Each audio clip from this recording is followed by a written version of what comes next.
Insidente ng bullying sa mga paaralan, mariing kinokondena ng palasyo. Brigada Maricar Sargan, ibrigada mo!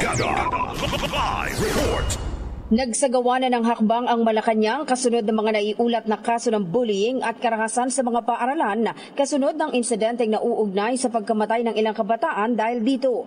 Ayon kay Palace Press Officer Claire Castro, ipinag-utos na ng palasyo sa Department of Education ang pagsasagawa ng agarang investigasyon sa mga insidente, partikular sa kasong naitala sa Las Piñas, kung saan nakausap na ang punong guro at ang School Division Office para sa kaukulang aksyon.